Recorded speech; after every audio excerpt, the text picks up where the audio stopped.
Okay Dilip గారు. So social మీడియాలో ఒక మీమ్ బాగా ట్రోల్ అవుతూ ఉంది. అదేంటి అంటే ఇటువైపు బండి సంజయ్, ఇటువైపు రేవంత్ రెడ్డి ఉన్నారు. బండన్న నేనేమో మంత్రి పదవి ఇచ్చినట్టు చేస్తా, నువ్వు మాత్రం దీనిపైన కంప్లైంట్ ఇచ్చి ఇది ఆపాలి అనేది ఒక మీమ్. అంటే నిజంగానే ఈ స్థాయిలో ఇంత మిమ్మల్ని దుష్ప్రచారం చేస్తున్నారని అనుకోవాలా? అంటే మీరు గెలవబోతున్నారు కాబట్టి మీ పైన ఈ రకమైనటువంటి రివర్స్ గేమ్ ఆడుతున్నారు. నమస్తే అండి, అందరికీ నమస్తే. ఇప్పుడు ఈరోజు భారతీయ జనతా పార్టీ ఎన్నికల గోదాలో ఉన్నాం. జూబ్లీహిల్స్ ఎన్నికల లోపల మేము మా అభ్యర్థి దీపక్ రెడ్డి గారు ఉన్నారు. ఖచ్చితంగా మేము దానికోసం దీపక్ రెడ్డి గారి గెలుపు కోసం, భారతీయ జనతా పార్టీ గెలుపు కోసం అన్ని ప్రయత్నాలు చేస్తున్నాము. మా క్యాడర్ బూత్ స్థాయి నుంచి పనిచేస్తూ ఉన్నాము. సిన్సియర్గా మేము ఎఫర్ట్స్ పెట్టినాము. దానికి అనుకూలంగా మాకు వాతావరణం కూడా కనిపిస్తూ ఉంది. ఎందుకంటే గడిచిన 10 సంవత్సరాల్లో బీఆర్ఎస్ పార్టీ ఏం చేయలేదు జూబ్లీహిల్స్లో, అదేవిధంగా ఈ 2 సంవత్సరాల్లో కూడా ఏ హామీ అమలు కాలేదు. అందుకనే మేము భారతీయ జనతా పార్టీని ఆదరిస్తామని చెప్పి అదే ఇప్పుడు ప్రస్తుత పరిస్థితుల లోపల 2 పార్టీలను చూసినారు. ఒకసారి బీజేపీకి కూడా అవకాశం ఇవ్వాలని ఆలోచన చేస్తూ ఉన్నారు. మీరు చూసారు కదా, ఇప్పుడు ప్రత్యేకంగా మన జూపల్లి కృష్ణారావు గారు పోయినప్పుడు అక్కడ ఉండే ఒక లాస్ట్ ఎలక్షన్స్ లో మాగంటి గోపీనాథ్ని ఎదుర్కోలేకపోయాడా, లేదంటే ఏంటి, ఎందుకు అతను ఓటమి కారణాలు? కాదండి, ఇప్పుడు మేము ఎవరు అవునన్నా కాదన్నా అక్కడ ఒక దౌర్జన్యపూరిత వాతావరణం ఉంది. ముస్లిం మైనార్టీ వర్గం ఎక్కువ ఉన్నది. 1,20,000 ఓట్ల దాకా, దాదాపు 1,20,000 పైచిలకు ముస్లిం మైనార్టీ ఓట్లు ఉన్నాయి. సో వీరు అపీజ్మెంట్ వారైనా వీరైనా, బీఆర్ఎస్ పార్టీ అయినా కాంగ్రెస్ పార్టీ అయినా, అప్పుడైనా ఇప్పుడైనా ఎంఐఎం పార్టీ మద్దతుతోటి ఆడ పోటీ చేస్తున్నారు. ఎంఐఎం పార్టీ ఆశీర్వాదంతో ఒక రకంగా ఎంఐఎం పార్టీ అభ్యర్థి వీళ్ళకి అభ్యర్థి ఉంటాడు, వారు చెప్పిన అభ్యర్థి వీరు డిసైడ్ చేస్తారు.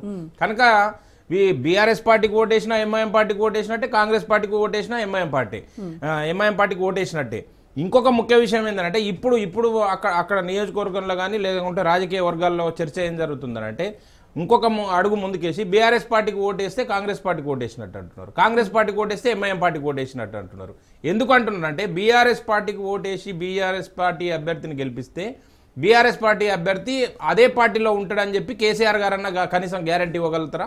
అభ్యర్థి అక్కడ ఇచ్చిపెట్టండి. మీరేమో బీఆర్ఎస్ కాంగ్రెస్ కేస్తే బీఆర్ఎస్ అంటున్నారు అంటున్నారు, అసలు బీజేపీకి ఓటేసే వాళ్ళే లేరని వాళ్ళు అంటున్నారు. అదే చెప్తున్నాం. ఇప్పుడు బీఆర్ఎస్ పార్టీకి ఓటేస్తే దాంట్లో ఉంటారు అనేది గ్యారంటీ లేదు. ఎందుకంటే ఈ పార్లమెంట్ నియోజకవర్గంలోనే, సికింద్రాబాద్ పార్లమెంట్ నియోజకవర్గంలోనే గెలిచిన పక్కా నియోజకవర్గ అభ్యర్థి దానం నాగేందర్ గారు ఖైరతాబాద్ నుంచి.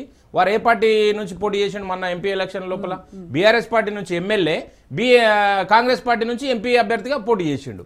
కనుక ఈ పార్టీల విన్యాసాలు చూస్తున్నారు కాబట్టి, ఈ జుగుప్సాకర విన్యాసాలు చూసి విసిగిపోయారు కాబట్టి ఆ పార్టీలకు ఓట్లు వేయడానికి అవకాశం లేదు. ఈ పార్టీకి ఓటేసినా అక్కడనే, లేదు అనుకుంటే ఆ పార్టీకి ఓటేసినా. మైనారిటీలు మీకు ఓటేస్తారా? ఇప్పుడు మైనారిటీల ఓట్ల కోసం వీళ్ళందరూ ఆడుతున్న నాటకం కదా. ఇప్పుడు సడన్ గా అజరుద్దీన్ గారు ఎందుకు వచ్చారు ముందుకి, తెరపైకి ఎందుకు వచ్చారు? Minority vote bank not only మీరు చెప్పినట్టు, ఇంతకు ముందు మీరు ప్రోమోలో చూపించినట్టు ఇక్కడ కాదు, ఈ వ్యూహం రచించింది ఢిల్లీలో రచించారు. కాంగ్రెస్ పార్టీ అధిష్టానం రచించింది. దానికి బీహార్కు తెలంగాణకు ముడిపెట్టాలి, ఈ 2 దగ్గరలో లబ్ధి పొందాలి, ముస్లిం ఓట్లను మేము ఈ మంత్రి పదవి ఇచ్చి ముస్లిం ఓట్లను లబ్ధి పొందాలని ఆలోచన చేస్తా ఉన్నాం. కానీ 100% అజరుద్దీన్ ఎవరండి? ఒక దేశానికి వ్యతిరేకంగా పనిచేసిండు ఆయన అదేంది క్రికెట్ ఆడకుండా బ్యాన్ చేసిండ్రు. బీసీసీఐ జీవితకాల బ్యాన్ విధించింది ఆయన పైన. అదే బ్యాన్ తర్వాత ఎత్తేసిండండి, కానీ దేశానికి వ్యతిరేకంగా పనిచేసిండు కదా ఆయన, క్రికెట్ ఫిక్సింగ్ లో ఉన్నాడు కదా. దాని తర్వాత ఈ హెచ్సిఏలో ఆయన చైర్మన్ గా ఉన్నప్పుడు మా ఫండ్ దగ్గరలో ఎన్ని అవకతవకలు జరిగినాయి, ఆయన మీద ఈడీ ఎంక్వైరీ కూడా జరుగుతూ ఉంది కదా.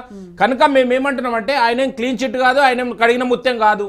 కనుక ఆయన పైన కూడా ఆరోపణలు ఉన్నాయి. వీరికి ఇప్పుడు ఎందుకు గుర్తొచ్చిండు సడన్ గా అజరుద్దీన్ గారు అని అంటే, వారికి ఒక ముస్లిం అభ్యర్థి కావాలి, ముస్లింలకు ఆ ఓట్ల ద్వారా లబ్ధి పొందాలి. ఇక్కడ ఓడిపోతున్నామని ఖచ్చితంగా కాంగ్రెస్ పార్టీకి రిపోర్ట్స్ వచ్చినాయండి, అన్ని సర్వేలలో ఓడిపోతున్నారని. ఇక్కడ ఇంట్రెస్టింగ్ టాపిక్ ఏంటంటే, పాపం రేవంత్ రెడ్డి కోసం ఆయన సీటు త్యాగం చేసిన షబ్బీర్ అలీ గారు ఉన్నారు కదా, మరి ఆయన పక్కన అదే వారందరినీ వదిలిపెట్టి సడన్ గా అజరుద్దీన్ గారిని ఎందుకు తెచ్చారు? ఇంకొకటి, ఈ అభ్యర్థి కూడా బ్యాగేజ్ అండి కాంగ్రెస్ పార్టీకి. ఈ అభ్యర్థి ఎవరైతే నవీన్ యాదవ్ అనే వ్యక్తి ఉన్నాడో అతను కూడా బ్యాగేజే కదా. అతని కుటుంబ నేపథ్యం ఏంది, అతని రాజకీయ నేపథ్యం ఏంది? అతని తండ్రి రౌడీ షీటరు, నగర బహిష్కరణకు గురి కాబడ్డ అతని తండ్రి. మొన్న పోలీసులు, ఇప్పుడు అధికారంలో ఉంది కాంగ్రెస్ పార్టీ కదా, పోలీసులు బైండ్ ఓవర్ చేశారు కదా. ఎవరిని చిన్న శ్రీశైలం యాదవ్ ను ఆయన తమ్ముడిని ఇద్దరిని బైండ్ ఓవర్ చేసిర్రు. మీరు గడిచిన సంవత్సరంలో నవీన్ యాదవ్ బ్రదర్ ఆయన తమ్మునికి వ్యతిరేకంగా హిజ్రాల్ పోలీస్ స్టేషన్ ముందల మాకు నెలకు 50,000 రూపాయలు ఇవ్వాలని చెప్పి మమ్మల్ని వేధిస్తున్నాడు, ఈ వేధింపుల నుంచి మమ్మల్ని కాపాడండి అని చెప్పి హిజ్రాల్ అందరు పోయి పోలీస్ స్టేషన్ ముందర ధర్నా చేస్తే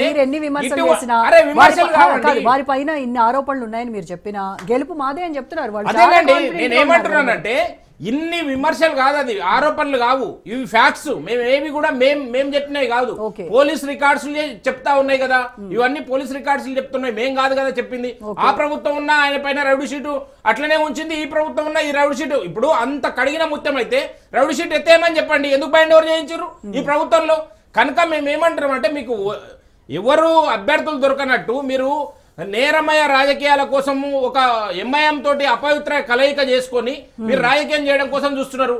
ఎప్పుడైతే జూబ్లీహిల్స్ ఎన్నిక ప్రారంభమైందో ఎంఐఎం మద్దతుతోటి కాంగ్రెస్ ప్రభుత్వం ఆట మొదలు పెట్టిందో అప్పుడే ఎంఐఎం గుండాలందరికీ రెక్కలు వచ్చినాయి కదా, మొత్తం తల్వార్లు కత్తులు తుపాకులు తీసుకొని బయటకు వస్తా ఉన్నారు కదా. మొన్నటికి మొన్న పోలీసులు మర్డర్ చేశారు కదా నిజామాబాద్ లో, ఎంఐఎం గుండా కదా. నిన్నటికి నిన్న డీసీపీ పైన దాడి చేసిన ఎంఐఎం గుండా కదా అతను రౌడీ షీటరు. ఇక్కడ మా గోసేవక్ పైన కాల్పులు జరిపింది ఎంఐఎం గుండా కదా. ఏం చేస్తామనండి, గన్ కల్చర్ మొదలైంది తెలంగాణ రాష్ట్రంలో. తెలంగాణ ప్రజలు గమనిస్తా ఉన్నారు. గన్ కల్చర్ ఎక్కడనో మొదలు కాలేదండి, మంత్రుల దగ్గర నుంచే మొదలైంది. తుపాకులు కనతలకు గురిపెట్టి 100 కోట్ల సెటిల్మెంట్ చేసిన ఘనత ఈ కేబినెట్ మంత్రి, ఈ కేబినెట్ లో ఉన్న మంత్రులు కదా. అరే మీరు అధికారంలో ఉన్న పార్టీ టాస్క్ ఫోర్స్ పోలీసులు అర్ధరాత్రి అధికారంలో ఉన్న కేబినెట్ మంత్రి ఇంటిపైకి పోయినరా లేదా అరెస్ట్ చేయడం కోసం, నేరస్తుల్ని అరెస్ట్ చేయడం కోసం? అంటే ఏమన్నట్టు, మీరు ఒకవైపు పోలీసులదన్నా తప్పు కావాలి, లేదనుకుంటే కేబినెట్ లో ఉన్న మంత్రులన్నా తప్పు కావాలి. ఎవరిది తప్పు కాకుండా ఎందుకు సద్దు మణిగింది ఈ వివాదం? ఎందుకు సద్దు మణిగిందంటే ఈ ప్రభుత్వం ట్యాగ్ లైన్ ఏంటంటే దోచుకోవడం, పంచుకోవడం, దాచుకోవడం. ఇది ఒక్కటే తప్ప ఇంకొకటి కానే కాదు. ప్రజలు గమనిస్తున్నారు. ఎందుకు ఓట్లేస్తారండి వీళ్ళకి? కాంగ్రెస్ పార్టీకి ఏ ముఖం పెట్టుకొని ఓట్లు అడుగుతుంది, ఎట్లా అడుగుతుంది, ఎందుకు వేయాలి? మళ్ళీ